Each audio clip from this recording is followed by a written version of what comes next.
The first time he came to work as a janitor at the psychiatric hospital, he was instantly captivated by a barefoot girl, with pure, innocent eyes standing before him. But before he could even start a conversation, a nurse told him that the girl was a patient undergoing treatment. Disappointed, he turned and walked away. But he never imagined that this barefoot girl would completely change his life later on. That night, while walking down the hospital corridor, Jack suddenly heard cries for help coming from a patient's room. When he rushed in to check, he saw an orderly bullying the barefoot girl from earlier that day. He threw a punch that knocked the man down, but unexpectedly, the girl was terrified. After waiting for her to calm down, Jack decided to turn and leave, but he didn't expect that. Not long after he left, the girl secretly escaped from the hospital and quietly followed him. Her way of speaking was clear and coherent, nothing like a person with a mental illness. So after looking around, Jack led Daisy to a secluded corner. But about her always being barefoot, Jack couldn't help but ask, "Alright then, I guess you really are seriously ill." Jack then gestured for her to return to her room, but as soon as he said that, Daisy's breathing suddenly grew rapid. He had no choice but to calm her down first. When she finally began to settle, Jack pulled a few bills from his wallet and told her to take a cab home. But as soon as he turned away, Daisy trailed after him, full of worry. Jack also stopped, feeling uneasy. He slowly turned back and saw Daisy standing alone, looking lost, her eyes clear and pure, as if they didn't belong to this world. Seeing this, Jack couldn't bear it and decided to take her home himself. But after some questioning, the girl turned out to know absolutely nothing about her own family. Looking at her beautiful face, a bold idea suddenly came to his mind, almost naturally. Before working as a janitor, Jack had actually been a spoiled rich kid, sheltered by his father's immense fortune. He lived a life of luxury and indulgence, changing girlfriends one after another. His father, unable to tolerate such a decadent lifestyle, took drastic action, freezing all of Jack's bank cards. He thought this would make Jack rein himself in, but to his surprise, not only did Jack fail to realize his mistake, he even borrowed from loan sharks to keep up his lavish spending, and even got into fights with debt collectors. After being taken to the police station, Jack was reassigned to work at a psychiatric hospital as a cleaner. Eventually, not long after, a phone call from his father opened up an opportunity. It turned out that his younger brother's wedding was coming up. Hearing this, Jack felt secretly pleased. Perhaps on this perfect occasion, he could squeeze a large sum of money from his father to pay off his mounting debt. But his father gave him one condition. So Daisy's sudden appearance seemed to come at just the right time to solve his current problem. Jack began using Daisy, having her pretend to be a nurse, to attend his brother's wedding and win back his father's trust. But life's path rarely follows human plans. As soon as they boarded the plane, Daisy began running into one incident after another. When Jack rushed to the airplane lavatory door, he discovered that Daisy couldn't find the flush button and ended up stuck in the cramped space. Luckily, with Jack's patient guidance, Daisy finally found the button, but the sudden noise still frightened her quite a bit. Thinking the trouble was over, Jack didn't expect that only moments later, a flight attendant would come calling for him again. It turned out that Daisy had unknowingly sat in someone else's seat and even ate all their food. The flight attendant noticed something unusual about her. Although Daisy often did embarrassing things, whenever someone criticized her, Jack would instinctively speak up to defend her. The crimson sunset cast a gentle light over Daisy's hair. She wasn't angry at the attendant's words, and even cheerfully chatted with Jack. Even though Jack responded rather casually, Daisy still secretly felt happy, because her mother had once told her that someone like her could never be truly loved. It turned out that just a single, casual word of comfort could stir warm ripples in a wounded heart, but Jack could never have imagined that this seemingly pure, harmless girl was hiding a shocking secret. Not long after, the two of them arrived at Jack's residence. The magnificent villa left Daisy stunned, and the luxurious amenities inside fascinated her even more. After that, Jack introduced Daisy to his mother. Thanks to Jack skillfully changing the subject, his mother stopped paying attention to her bare feet. His mother even said that, according to tradition, they could not share the same room. She was very pleased, because Daisy was completely different from the girls Jack had dated before. Even his father, upon meeting Daisy, was very satisfied with his future daughter-in-law. He felt her presence was reassuring, because it meant his son had finally abandoned his reckless lifestyle and returned to the right path, so much so that he completely didn't notice her bare feet. After that, friends and relatives arrived one after another. Daisy curiously observed everything around her, like an innocent child, captivated by everything new. Taking a sip of champagne, she didn't hesitate to express her thought. When a portion of foie gras was served, she leaned in curiously to sniff it, and then said, it was the first time the guests had ever heard someone compare foie gras to canned cat food. Everyone looked at each other awkwardly, immediately losing all appetite to continue eating. As a result, Jack's father had to signal the servants to bring out the salad. At that moment, someone curiously asked about Jack's job. To save face, Jack said he had invested in a new project at the hospital. However, Jack's father bluntly bluntly asked him directly. Sensing the atmosphere becoming tense, Jack's mother tried to change the subject, but his father still wouldn't let it go. At that moment, Daisy also spoke up. The way Daisy handled herself made Jack look at the young woman before him with completely different eyes. Although she didn't understand complex social etiquette, she was always ready to stand up for him when needed. Jack began to doubt whether such a smart girl could really be a mental patient. Their eyes met, and the two lonely souls seemed, without realizing, to slowly draw closer together. But the next morning, when Jack was still fast asleep, his mother woke him up. Jack hurried to look for Daisy, and indeed found her wearing a mental patient's uniform, carefully cleaning the wash basin. When Jack curiously asked, he learned that, at home she was often made to do housework, and had to clean every corner of the house, until it was spotless. In Daisy's mind, all love was an exchange. If she wanted to be cherished by others, she had to give everything she could. At first Jack felt pity and comforted her, but Daisy's next words left him stunned. Jack immediately felt a chill run through him. Looking at this seemingly pure and kind girl, he still couldn't believe she was actually a cold-blooded killer. The wedding was about to begin. Daisy put on the dress Jack had borrowed for her, but it didn't fit her at all. Therefore, Jack's mother took her into her own room and lent her a dress from her younger days. When Daisy put on high heels, wore the elegant, flowing gown, and appeared gracefully before everyone, Jack couldn't take his eyes off her. At that moment, she looked so poised and elegant, bearing no resemblance at all to a mental patient. But the very next second, Daisy accidentally slipped and fell. She was still the playful girl she had always been. Seeing his son finally on the right track, Jack's father agreed to give him a sum of money after the wedding. But just when everything was going smoothly, something unexpected happened. In front of everyone's eyes, Daisy picked up petals from a party popper and returned them to someone else, leaving everyone stunned. People were utterly astonished, until Jack quickly ran over, pulled her back to her seat, and softly reminded her that all she needed to do was clap. But this action made Jack's parents realize something was off. During the dance, Jack's father deliberately began probing. One sharp question after another left Daisy confused. Her breathing grew rapid. A wave of panic hit her. She couldn't stand and collapsed. Fortunately, Jack rushed over in time and hurriedly took her outside, but his father still wouldn't let it go, following closely behind. Under his father's relentless questioning, Jack finally couldn't take it anymore and confessed everything. His father turned away in disappointment. Daisy wanted to return the necklace to Jack's mother. Seeing Jack's parents arguing fiercely, Daisy couldn't hold back her tears. After returning the necklace to his mother, Jack took Daisy away without looking back. It turned out that lies eventually shatter. Perhaps only by facing the harsh truth can one truly begin to rise again. Though her spirit was crushed, Daisy still didn't forget to ask. At this moment, Jack no longer cared about his reputation. He decided not to return to the hospital, and chose to run away instead. The two of them sneaked into his father's garage,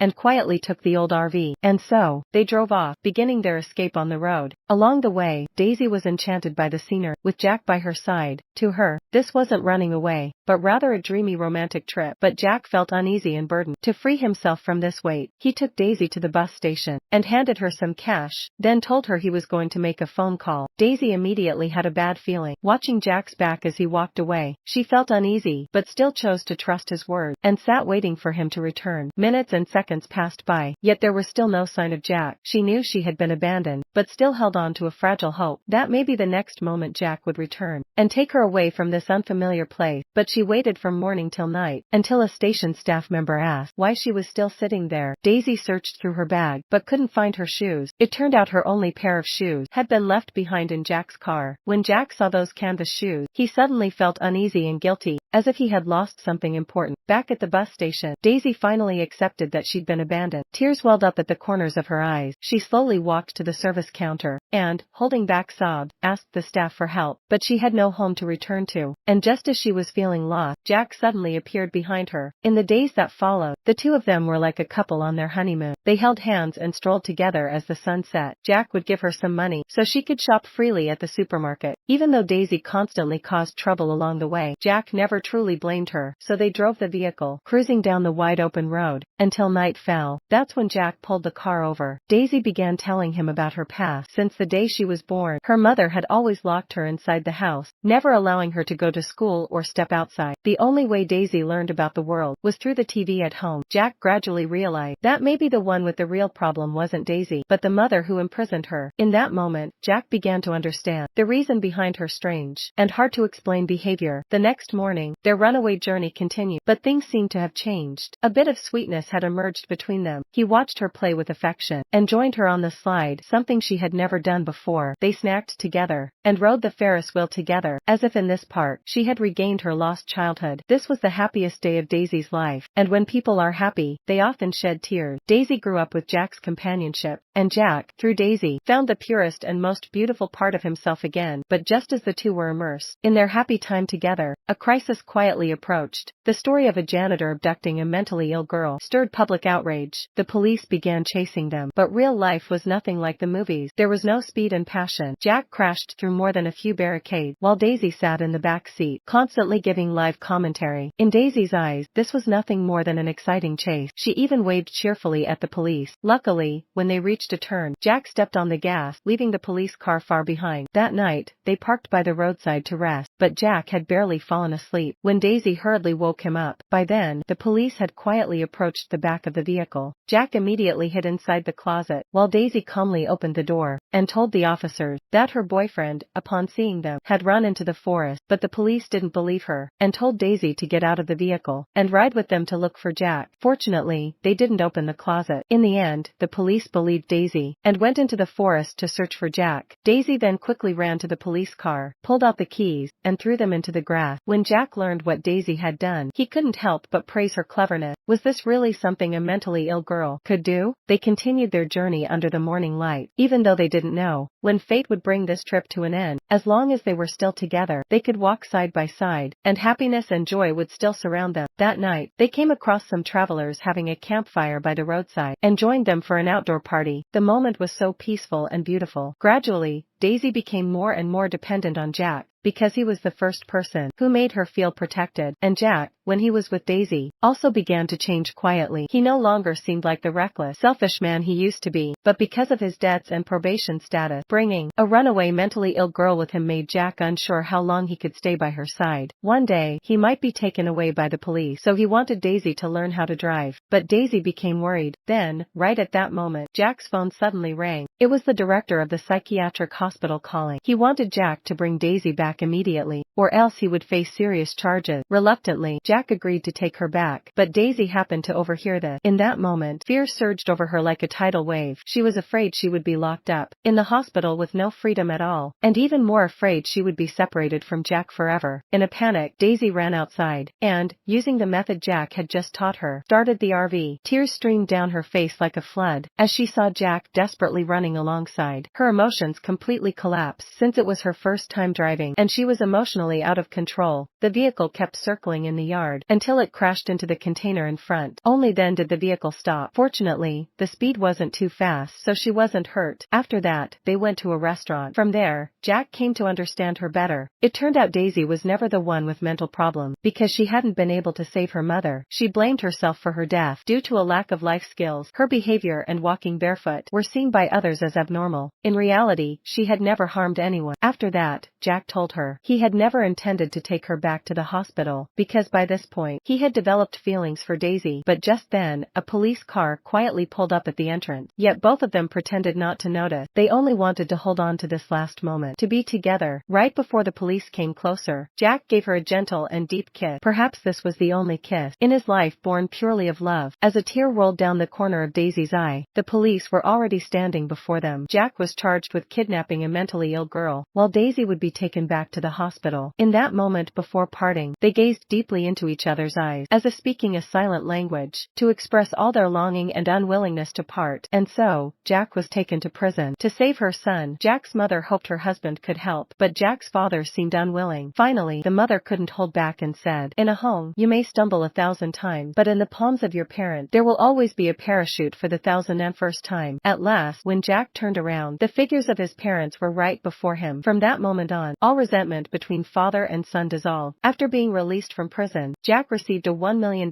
check from his father, and the first thing he wanted to do was not to squander it, but to take Daisy out of the mental hospital. But when he rushed to the hospital, he was coldly stopped by the director and security. On the other side, upon hearing Jack had come, Daisy could no longer sit still. She wanted to go out but was bluntly stopped by a nurse. At the same time, after being refused by the director, Jack came up with a crazy idea. He went to the train station, pretending pretended to be mentally ill, and lay flat on the train track. This extreme act finally helped him achieve his goal, to be taken to the mental hospital for evaluation. But when the director saw him, the whole act was instantly exposed. The director immediately rejected his admission request, but Jack didn't give up. He even revealed the cause of Daisy's mother's death to him. The director was shocked upon hearing it, but how could he take the word of a patient at face value? However, after that, he still conducted a deep investigation into Daisy's mother, and discovered she had indeed suffered from schizophrenia, and even severe paranoia, but that still couldn't prove that Daisy had no illness at all. So the director went to meet Daisy again, but without directly talking about her condition. Instead, he just chatted pleasantly. The director believed that Daisy had never loved anyone before, so how could she know what love truly is? But unexpectedly, Daisy asked him back. Every word Daisy spoke was like a bell tolling morning and night in the director's heart, stirring him to the core. Perhaps she understood more than he thought. Because of this conversation, the director agreed to discharge her, for someone who was truly mentally ill could never have such clarity. Before leaving, she went to the director's office to bid him farewell, then walked barefoot out of the ward, and at the other end of the hallway, she finally saw the figure she had always longed for. Under Jack's protection, Daisy learned how to communicate normally with people, and Jack, through Daisy's purity, found his own sense of worth and responsibility again. He was no longer the spoiled, reckless playboy, but had grown into a man who knew responsibility and how to give love. When Daisy stepped barefoot out of the hospital, she not only shattered her mother's life, but also defied the world's narrow definition of normalcy. Perhaps only by removing the mask and chain and letting a bare soul touch the earth can one feel the most primal heartbeat of life. And maybe you don't need to wear someone else's shoes. Your bare feet are the most beautiful measure to experience this world.